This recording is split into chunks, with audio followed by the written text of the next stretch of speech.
Hello everyone, this is Red with Red Dragon Leo. It's Sunday night.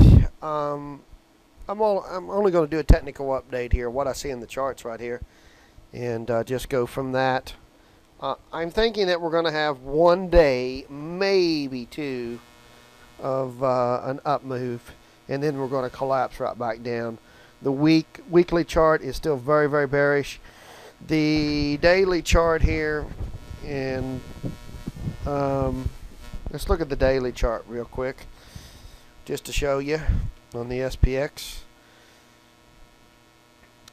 Okay, you can see we're at some pretty significant support right here, all the way back dating from 4/28/2011. That's coming down here, but we pierced it. This is very bad. This line here comes all the way from 1994, when the SPX was at 442. We pierced it as well. Now, sometimes they have these fake out moves where they pierce it and then they come back and that's the support, and you have a big rally for a wave too. I don't think that's the case here. This daily chart, as you can see down here, it's still got plenty of room to go down. It could very easily continue on down, very much like what we had over here with this here big huge crash move that's essentially a crash back in let's see, was that August of last year. And you know, you don't know when it's going to turn back up, so each chart that you look at, when you look at the higher powered chart, which in this case we're looking at the daily, so what's the higher powered one than that? It would be the weekly. So that's going to push it down or push it up or support it in one way or another. When we look at it right here at this 2008 period, we can see on the weekly, when we look at that it was pointing straight down. As you can see right here, here was the weekly.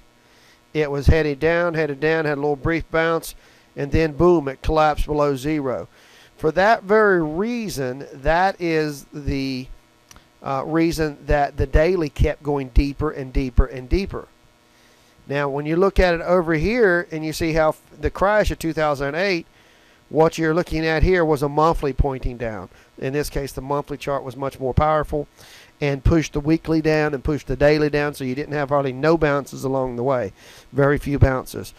So with the weekly chart still pointing down, as you can see here, it's the one line is at about 20, just below 25. It says over here it's at 22 something or something like that, and then the other one is down here at 6. They haven't even crossed into negative territory yet. So the weekly has still got some ways to go. The monthly, let's take a look at that. You can see the monthly is just now turning over. So you can see here the situation with the monthly here. When it started to roll over, it started heading down, down, down, and then it just absolutely collapsed. This should show you and give you the indication of what we've got coming later this year or early next year. I think we're basically right around in this area right here having our first wave down. So this move right down right here that you're seeing down is very similar to the 1, 2, 3, 4, 5 months down that they had here in 2008. Then you had a couple months bounce, and then you absolutely collapsed off a cliff. Well, that's what I think we're going to have late this year, and I think the next big turn for something huge like this will be the next Legatus meeting, October the 10th through the 21st. That's when I think we're going to see the crash of all crashes, like what Lindsey Williams is talking about, a huge crash. So you can see right there, you know, we're getting ready to have a cross on the monthly, and no question about it, that means we're going to be headed down. And sure, there'll be some bounces along the way, but we are definitely headed down. So let's get back to the nearer term, and you can see here, because the weekly and the daily, because the weekly and the monthly are both pointing down, it puts a lot of pressure because they're much more powerful charts. They're going to put a lot of pressure on the daily. That's why the daily is not going to have much of a bounce. You know, here you look at it, it's still pointing straight down. There's no signs of it turning up. We've not had any signs of it turning up yet. Still pointing straight down. So the only thing you're going to have as a bounce for anything is going to be on the 60-minute chart. You sit here and look at the 60-minute chart, and you can see here, here's your only clue to a bounce. You're down here at negative 7.5. Over here you were again at negative 7.5. Over here you again were at negative 7.5 area. And here almost negative 7.5. You can see each case we did have a bounce. Now the bounce on this one was stronger because the weekly hadn't rolled over yet. And so the daily had some strength. It actually pushed up into positive territory and held there for quite a while and put in new highs. On this one here, it wasn't quite as strong because the weekly was rolling over and heading down. So it had a nice, let's see, what would that be? Probably a 1 or 2 day move. Couple days move, boom, it come up, then it head back down. And it did again, and it head back down. You can see it's starting to struggle in this range right here when your weekly chart was starting to roll over. And then here we had our Legatus high, May the 1st, and we started to head down since then. And as you can see, each time it's come back up and it's come lower. You see right here, it did not make it above zero. It just went up to the zero line and then rolled back over. And you notice that the market actually didn't make it up at all. All it did was just trade sideways, putting in a bear flag while this MACD ran up here to hit the zero line and then just could not cross it. Just had too much pressure. At this point, the monthly was pointing down and the weekly was pointing down. This obviously puts a lot of pressure on this MACD 60-minute chart because it's a much weaker, shorter time frame. It just can't push the market up. So all it did as it rose up here was just let the market just trade sideways, and then it just collapsed. I think that's all we're going to see here on Monday and into Tuesday possibly, but I don't know if it's going to even last into Tuesday, but possibly it will. But all I think we're going to see is this roll up here. It might make it, maybe it makes it up to this negative 2.5, lower than this one. Because again, the weekly is really pushing down. The daily is pushing down. I don't think it's going to make it very far. I really don't. There's not much chance of making it up to the zero line like this one did. Again, with each time it gets weaker and weaker. And you could literally, you might even draw a trend line on this right here if you kind of drew you a little trend line right like this. Kind of give you an idea to see as the weekly started rolling over here, and it came back up, hit resistance, and it could do exactly the same thing here and pop right there and hit that and then just roll back over. So if we look at this on the 2-hour chart, we kind of see the same thing. 2-hour chart is kind of in the same scenario here. We'll delete this. Sorry. Where are we at here? Let's delete these. The 2-hour chart here is even deeper down here at negative 10. It should come back up again, but I don't think it's going to get anywhere near negative 2.5. It might get up to negative 5 before it rolls over, maybe even less. It might only make it to negative 7.5. You can see where it's at. It's at negative 10.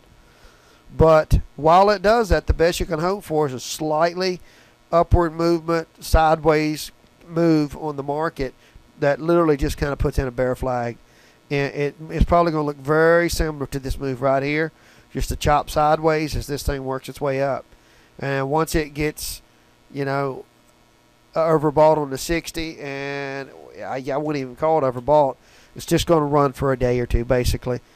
You can see here where we're at here. We're on negative 15 area there. And literally all I could expect for this was maybe it might get up to negative 10. I don't know if it's going to get up that high or not. Might just move up to negative 12.5. I'm really not going to focus too much on this one because it's not looking like it wants to come up at all. It might just trade sideways, kind of like what it did right here. See how just the black line here just traded sideways right here on the MACD, and as the market just chopped sideways, that might be the same thing we get right here. Is this just chop sideways for a little while? I'm not expecting any big move up, and again because it's still headed down. And you go back here and you look at this yearly chart on the daily chart. I'm sorry, and you don't see any signs of this turning back up. And if the weekly chart had bottomed and there were some signs of it turning back up, then I would say, yeah, then we should have a hook back up at some point. But to me, it looks like there's just, once it breaks this area right here, you can see here's a top area right here at, let's see, that area there is 1292. Well, that's basically where we're at. So it's just kind of hitting this little line right here, plus just a little bit of support it broke right here. So if I drew a horizontal line right there, you can kind of see basically, let's extend that to the right. So we've already hit this on the ES basically.